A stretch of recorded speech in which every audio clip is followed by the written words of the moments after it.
guys, welcome to Hitting the Curbs podcast. And today we got driver Mason Maggio on the podcast. Welcome. Thank you, man. I appreciate you having me.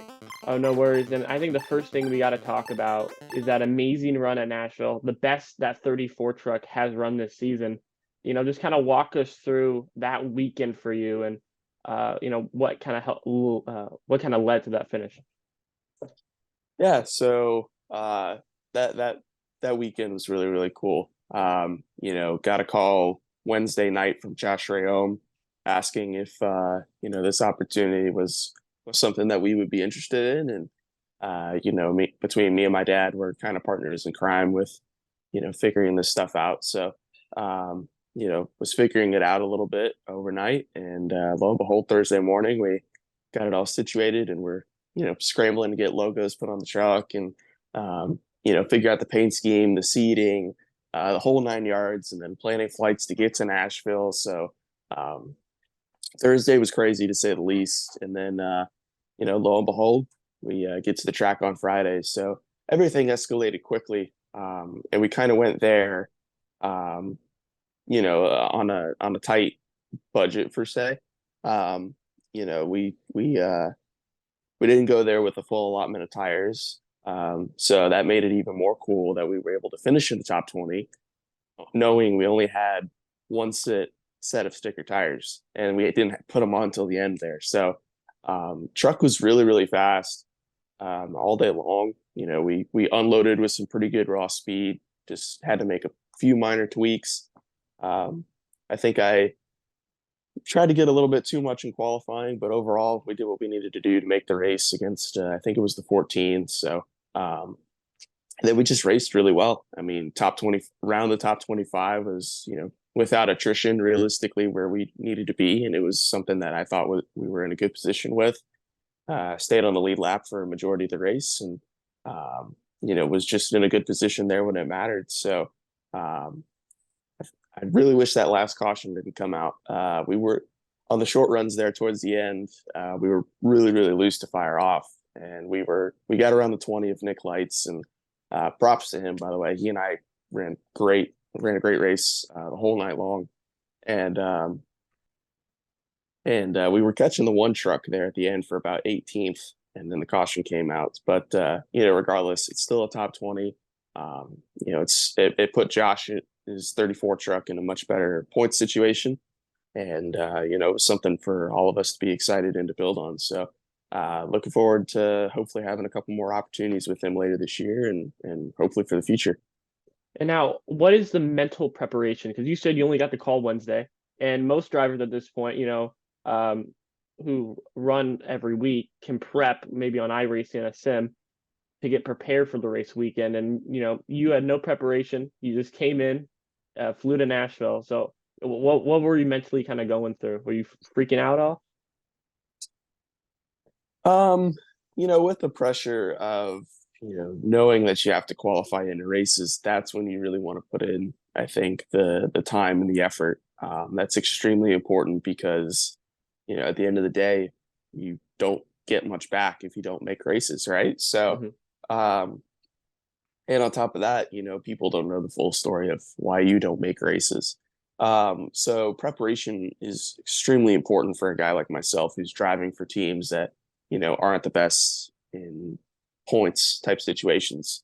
But I spent a little time, doing some iRacing, mainly just practicing qualifying. That was always my biggest thing, is just I need to be a better qualifier just all around. And then, watching footage was extremely important for me from the race last year, from the broadcast, to some onboard footage that I was able to find. SMT data is extremely huge. Me, Josh Rayome, and my crew chief, Greg, everybody that was on the RBR team that weekend, that we reviewed it like crazy, after practice and qualifying, heading into the race. And, just utilizing those resources is extremely important for us to have the best general idea that we can have going into it. And, with what you said earlier about, teams having, simulators that are just as close as it gets to the real thing. But they're, full blown as realistic as it gets. While it's like for me, I've got my uh, my steering wheel and my pedals over there right on my desktop, so I don't have quite the feel, but it gets the job done. But yeah, it's just utilizing resources is extremely important, and I think it's definitely helped even with not the craziest realistic deals. And how did you first get in contact with Rayum? So your first sense, I think, of NASCAR is you made a test in 2022 in ARCA, and then how did you get the call from Josh Rayum to go drive one of his trucks for Gateway? What was that kind of like? Yeah, so at the time I was driving for E33 Motorsports with the under the Rick Ware Racing driver development deal. Um, had some successes, and um, I the ARCA stuff or truck stuff was always in the back of our minds of, okay, can we do this? We're doing pretty well with sponsorship. Can we try to carry it into an ARCA start or a truck start? Um, so we really wanted to try to go do trucks if we could, but if need be, like if we had to make an ARCA start in order to get qualified for trucks, then that's what we had to do. But submitted my information to NASCAR just to see if I could get qualified for trucks. I did. Um, and that kind of left me in a position where, they told me, okay, you can't race in the playoffs, but if you can race anytime before that, then try to work something out with some race teams for some short track style races. And Josh Ram was one of the first guys that I hit up to try to put that all together. I got his information from a friend of mine, and we just got the ball rolling from there, got everything situated, and lo and behold, we put it in stone that I was going to make my debut at Gateway. So um, that day still means a lot to me. I think about it all the time about how crazy it is to see the progress that we've made from now to where I was at. I to be honest, Gateway was the most nervous I've ever been jumping into a race car just because it's my first NASCAR start. They're completely different beasts compared to the late models and the legend cars that I've driven. So it's crazy for me to think my mentality and how it's changed from then to today. And it's pretty cool thinking about the progress that we've made together. And I give Josh a lot of credit for all the stuff that he's done for me, and I'm grateful for the opportunities that he and I have been able to work together. And you're saying your first start at Gateway. So you go from local racetracks to now race in the same weekend as the NASCAR Cup Series. So, just kind of walk me through your initial thoughts walking to the racetrack for your first ever truck start. And then, on the same day, you're seeing these Cup stars practice and qualify. What was that like? That was really cool. Got to it didn't really set in till a couple days later that I'm at the same track as the guys that I had grown up watching on TV for years, and knowing that I'm competing at the same racetrack in a NASCAR one of NASCAR's top 30 sanctioned series with these guys. It was really really cool. And just having that opportunity to be a part of that big show, and knowing like, hey, this is within reach. Like you're not too far away from that point. Um, Obviously, Cup is not on my mind, by any stretch of the imagination as we stand right now. But it's just cool knowing like, hey, you it's within reach if the opportunities made sense to go do it. And but regardless, that's kind of a side note. But I'm just happy to be at the same racetrack as a lot of my heroes, and Mhm. to be competing against guys in the Truck Series and in the Xfinity Series. Um, it's super cool to um, you know be at the same racetracks that I have watched growing up on TV for years, and um, just enjoying every step of the way. Whether I get a competitive opportunity in the future or not, regardless, I'm just happy to be here, and hope to just prove to the NASCAR world that, hey, I'm a driver that can get, you know, everything out of his equipment and, bring it home in one piece in the process.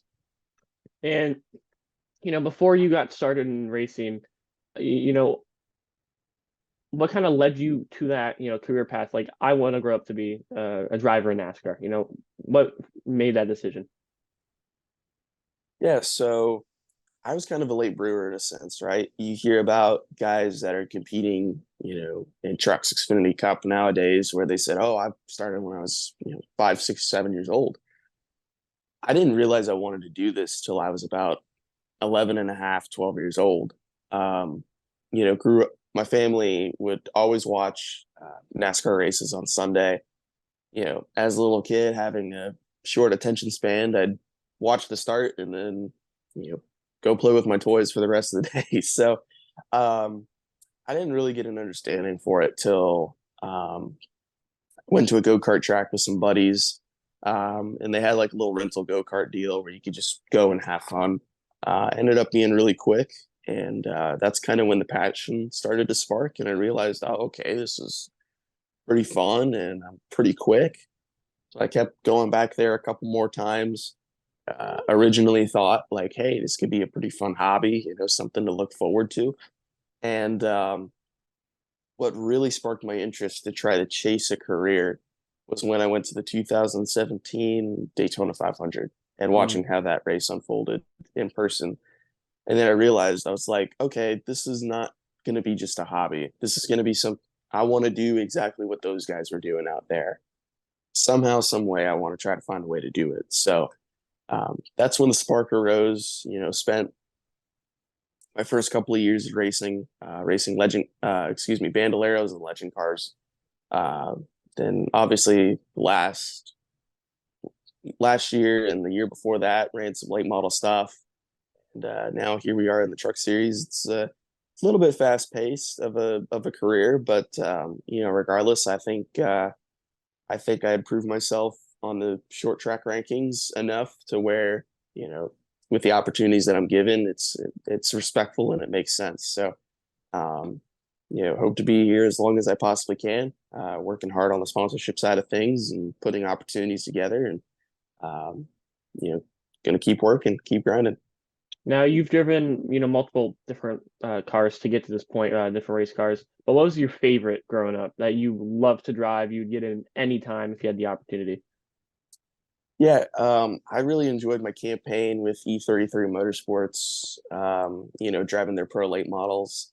The pros are just really fun. They're just a little bit lighter cars compared to like a late model stock. Um, but it's a car that, you know, is very particular. It wants to turn, but like it's weird.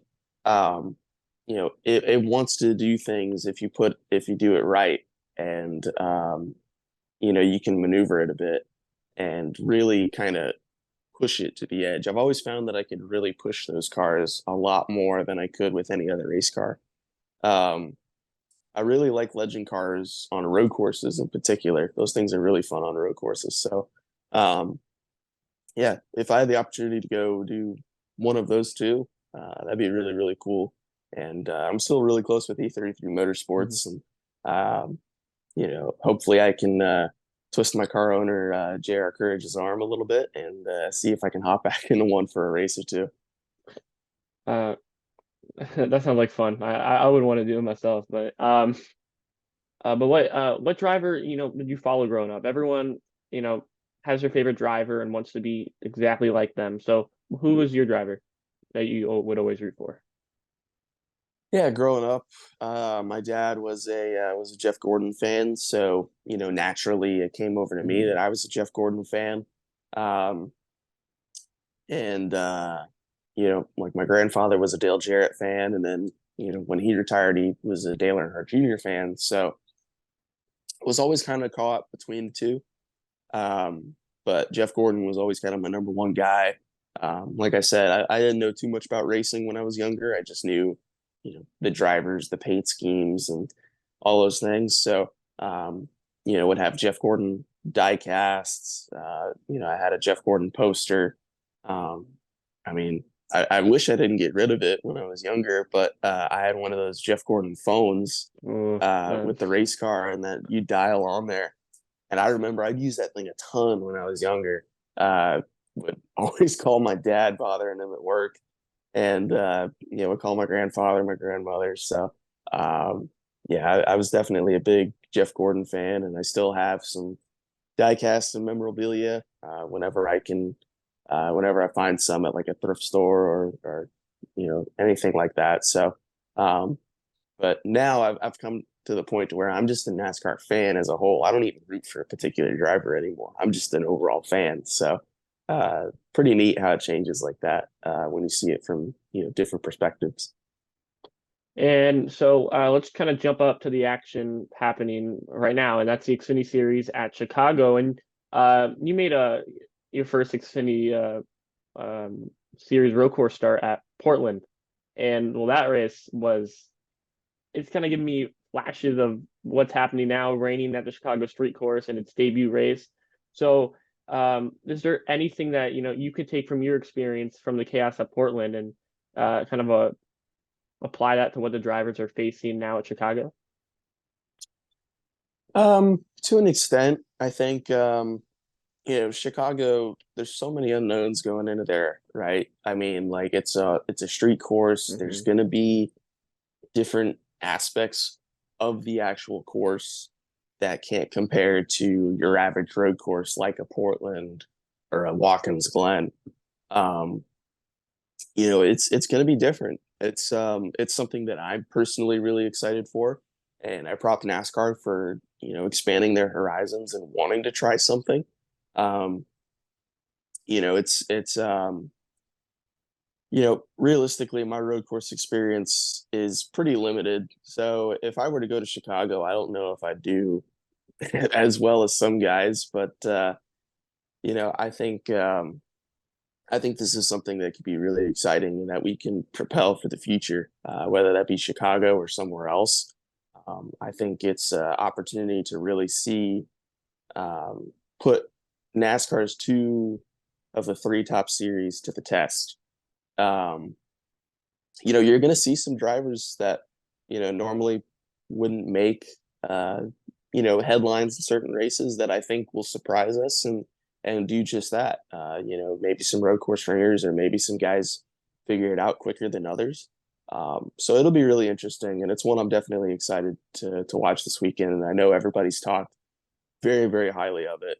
Whether they're a fan sitting at home, just kind of seeing everything through the media, or even some friends of mine that are at the racetrack and getting to experience it. So I'm definitely excited to watch it and see what the future holds for NASCAR and street course racing as a whole. Now, where would if you could make the NASCAR schedule, where would you put the next street course? If you can choose any city in the world, where would you want the next NASCAR street course at? My mind is thinking a lot of like IndyCar street courses. Like the first one that came to mind was St. Pete. Mhm. That'd be a cool one, and as a Floridian, that's a cool one for me, right? So there's a little bit of selfishness there. Um, I think it would be really cool if we did did kind of a double header. Like how IndyCar and NASCAR have the double header at the Indy Road Course. I think we try to do something similar with Formula One, with them having their new street course in Vegas. Um, I'm sure we'd have to fine tune it to where stock cars can actually, withstand it and get through it. But I think overall, I think if we had like a double header weekend for Formula One and for NASCAR, that would bring a ton of, of new fans, new avenues to present for both series. And I think it would make a lot of headlines for people. So, yeah, I think maybe Vegas is probably the one I'd vouch for a little bit more. Then again, we don't know what that's going to turn out like just Formula One as a whole. But regardless, I wouldn't think that would be any different than the newer stuff that we've seen in the past. So I think that'd be a cool one. And I got a kind of two questions for you. So, how do you balance driving for many different race teams throughout the season? So, you have to, this season you're jumping from trucks to Xfinity, and then in trucks you're going to multiple different teams, um, AM Racing and RBR. So, how are you kind of um, keeping connections kind of steady, if that makes any sense? Yeah, absolutely. And it's something about that I generally think about a lot, right? Like, you know, um, everybody wants to find kind of their home base for say in the sport, right? Find the team that they can rely off. Um, Josh has kind of been that guy for me for the truck series. Obviously, RBR and AM have an affiliation, um, so it wasn't too I guess foreign, we'll call it, when I went over to AM for the race at Charlotte. Um, Josh and I were working on the race trucks and helping get it figured out. And there's so it's it wasn't too much of a stretch as I would think. It's but it is tough. The bottom line is that it is tough if you do hop from team to team. Um, because it's all about having chemistry with your team owner, your crew chief, your guys that are on the team. That's extremely important to have because if you trust in each other, then that makes your life easier when you're going to the racetracks.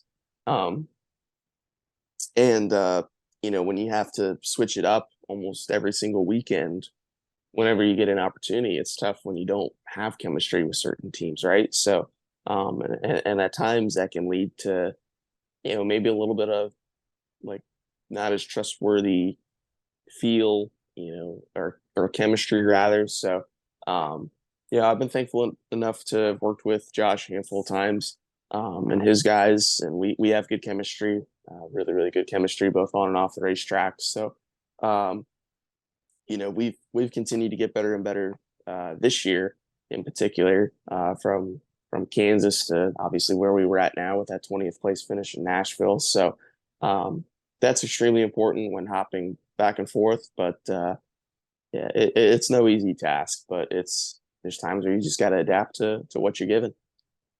And this next question, so there's been a debate, between many people in the industry and fans on what series develops you better because the truck series is usually more chaotic than the top two series in Cup and Xfinity. So and we've seen drivers like Derek Kraus, Haley Deegan run better in the Xfinity series than the truck series. So for you, what series do you think better develops a driver? Yeah, I mean, everybody's driving style is different, right? I think trucks, just the way um, they are very aggressive race cars. Um, just the way that you have to drive them and how the field is, fairly closer together, I would say, as far as just, smaller teams and bigger teams somewhat competing fairly close. Xfinity, I think, is a lot more that way to where the field is just as close to from, the front of the field, back of the field. Um, but regardless, everybody's driving styles is different. From my personal experience, I know I haven't had exactly the highest and mightest results yet in Xfinity, obviously, but I personally don't think that there's too much of a difference between the two. I think in some cases, from my personal experience, as well as from what I've heard from some other car owners in Xfinity, is that trucks, um, because they're so momentum driven with how much downforce they have, that actually helps when going over to the Xfinity car because it allows guys to be more aggressive with the Xfinity car and getting back to the gas sooner or getting into the corner harder, um, and trying to get the most out of the Xfinity car. And to an extent, I would have to agree with that just from what I've done so far. But um, my personal experience, I don't really see a necessary difference or preference. Um, you know, I think Haley and Derek's driving uh, preferences rather are maybe better fit in Xfinity. And by all means, if that's where they excel, then that's where they're going to excel. And you know, everybody's different. Everybody clicks in one series over the other, sometimes both. I don't really have a preference. I think it's been able to click fairly well for me, especially this year. So, um, yeah, it all depends really. And with that said, what is your kind of next goal? You said your goal early on was to try to get an ARCA truck ride, and now you're racing some start to Xfinity. So, what do you kind of have your eyes on next? Yeah. I realistically, I just want to keep doing what I'm doing, right? I'd love to try to do, select races in trucks, select races in Xfinity. Um, I love running both series. Those were always the series that I looked forward to watching on TV when I was a kid. So, um, but I think both disciplines, have their pros and cons. And I think there's certain things that I can take away from, like I said, the truck to the Xfinity car or the Xfinity car to the truck. Um, but I don't see much difference drive wise. But I'd love to do that. Really enjoyed my time in both. So if I can continue to, do a couple races in truck, do a couple races in Xfinity, for either for the remainder of this year or even propelling it into 2024, then by all means, I'm gonna keep working to present myself those opportunities and make the most of them. And with that said, do you have any plans for any more starts planned for the rest of the season, or even in 2024 yet? I'm not sure if you can say it, but I figured why not ask. Yeah, so as of right now, I've got three more scheduled races. I know one's going to be in an Xfinity car here coming up real soon. One is going to be planned in the truck. I have some partners that are interested in another race like later this year. Um, but I need to figure out what would be the best opportunity as far as just you know it being Xfinity or truck. I do have those opportunities kind of put in front of me. It's just a matter of figuring out which one is going to fit best. But 2024 is definitely something I'm thinking on. For me, I've got a pretty limited budget for the remainder of this year. Um, so I got to try to find a way to utilize what I do have and then work on trying to put together partnerships and sponsorships for next year. I've had brief conversations about that with my current existing partners and even some potential new ones that I've been in discussions with over the last several weeks that have talked about doing something for next year. So um, that's definitely in the equation. But then again, I got to focus on what I've got the rest of the year. But it wouldn't hurt to probably get the ball rolling for 2024. Between team owners and sponsors. So yeah, just gonna work with what I got for the currently got scheduled for the remainder of this year, and then hopefully have some bigger plans for 2024. And finally, before the fan questions, who is your pick to win the Chicago Street Course? Every week, we pick who we think are going to win, and since this week you're a guest, so we just want to know, who you got your eyes on for the Cup Series. Yeah, so I think and it'll be interesting. I think Jensen Button is somebody that could potentially surprise us. I think that's pretty far fetched, and I know a lot of people are probably going to think that, but I think Jensen Button is a guy that can probably get a little bit more out of it just because, with his F1 experience and driving on street courses. Um, I think with the sports car experience on street courses as well. So that could be interesting. I wouldn't be surprised if we saw a guy like Ross Chastain in the picture, um, Denny Hamlin, Kyle Busch. There's so many unknowns too. It's not one of those deals where I can predict it every single week. So, some of my picks are just a shot in the dark, if I'm being honest. But there's a couple of guys that I definitely have my eye on to get a little bit more out of their equipment or their situation and find speed, pretty quickly. Uh, but it'll be fun to watch, and I just hope either my guys get close to at least get close to winning. I got it. And we got a couple fan questions before we wrap this all up. But the first one is from your 2022 Portland start. What's the story behind your name rail being written on tape? uh, so that was another last minute deal too. And we put that together just very, very quickly. When we did put it together, I'll never forget it. I called Carl and I said, "Hey, can we put, do you have certain logos on it?" And he's like, "Dude, I don't know why you're asking me this." He's like, "I'm 3 hours on the road heading to Portland with the truck." And I was like, "Oh, okay. Well, I guess we got to get some stickers made up." And I was able to get some stickers with our sponsors, but I completely forgot my name. So Carl Long gave me a couple pieces of tape and said, just write your name on it. And just a brief backstory for why I made it as detailed as it is.